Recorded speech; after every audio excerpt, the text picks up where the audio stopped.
Sa bayan ng Calamba, Laguna, may isang tahanang higit pa sa simpleng lumang istruktura. Isang bahay na naging saksi sa paggulma ng isang batang magiging simbolo ng pambansang pagkakakilanlan. Ito ang dating tahanan ni Dr. Jose Rizal, ang lugar kung saan unang nabuo ang kaisipang magpapalaya sa ating bansa.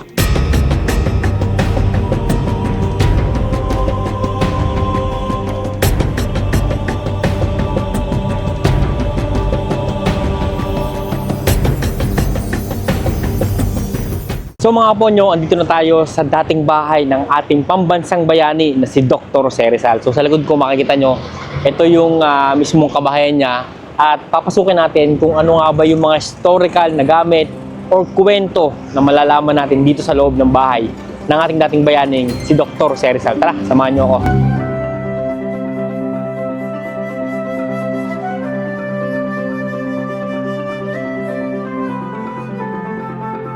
Ayan, so dito mga kaponyo, ayan, ang ating pinaka-entrance niyan. So dito makikita natin yung pangalan, Museo ni Jose Rizal dito sa Calamba, Laguna. So ito yung pinaka-entrance. So tara, pasukin natin mga kaponyo.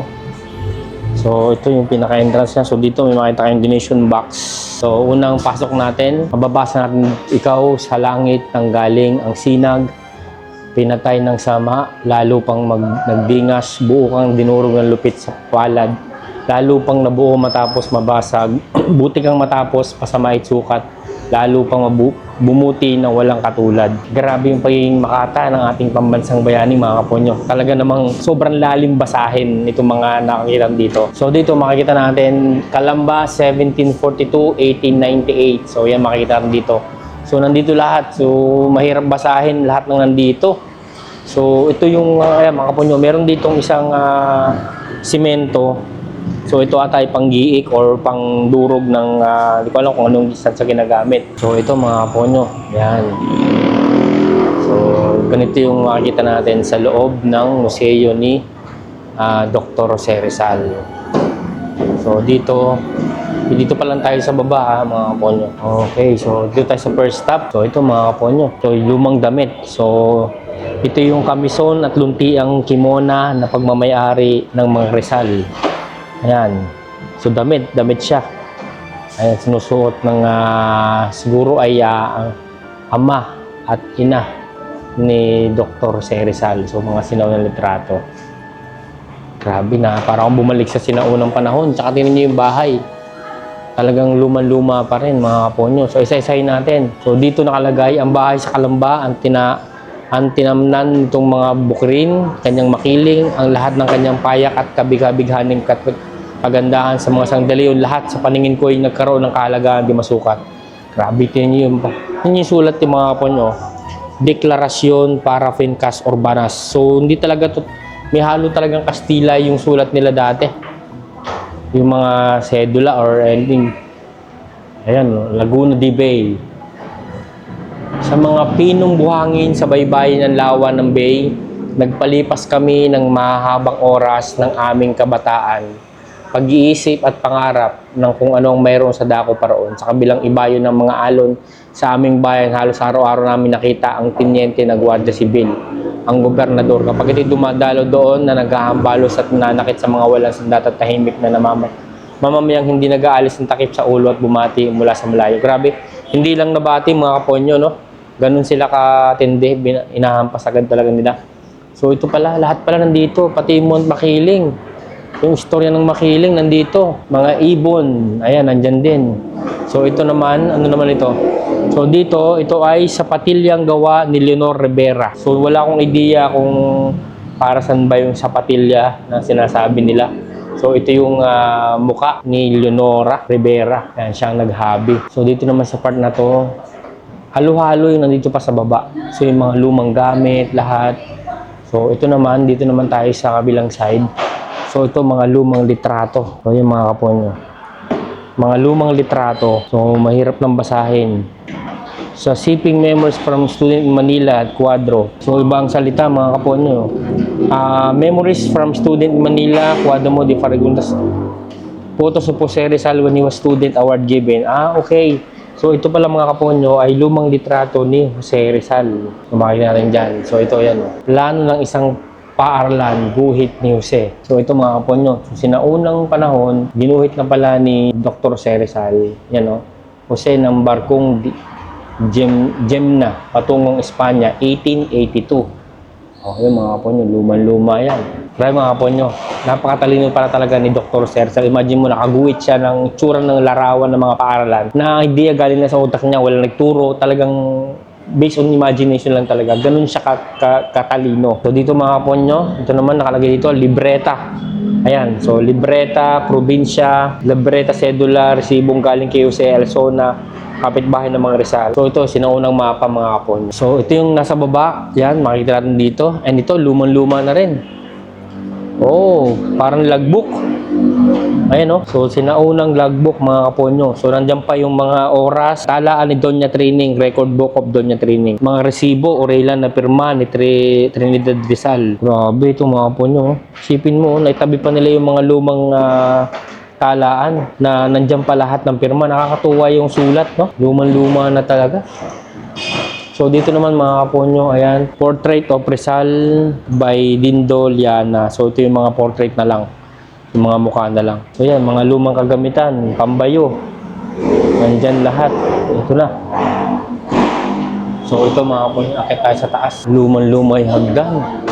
Isipin nyo, sinauna yung hagdan. Wow. Oh. Hello po.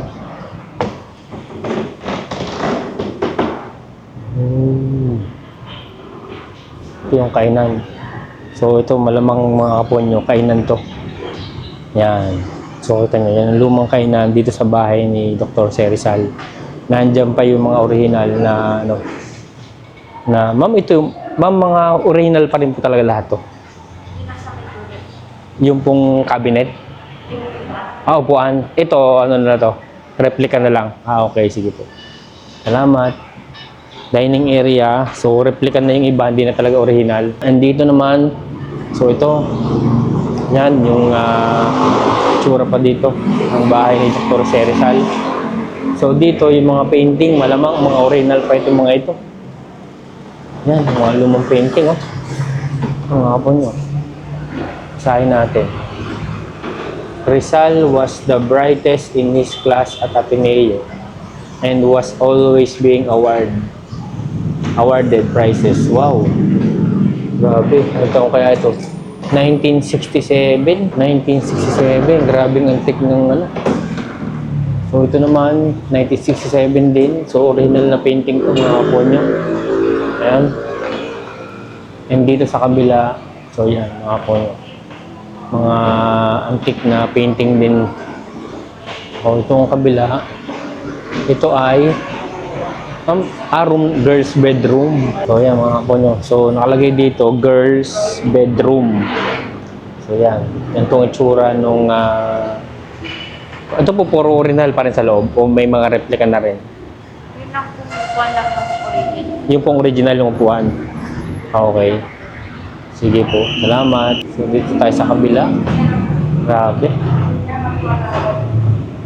So, dito naman mga kaponyo, ayan. So, ito, kwarto to. Boys bedroom naman. Ito, mga kaponyo, yan. So, ito yung boys bedroom. So, dito, nakalagay dito, his older brother, Pasiano, with age difference, 10 years, let him sleep on the bed. And he was the only one with yaya named Aguilina Alquitran.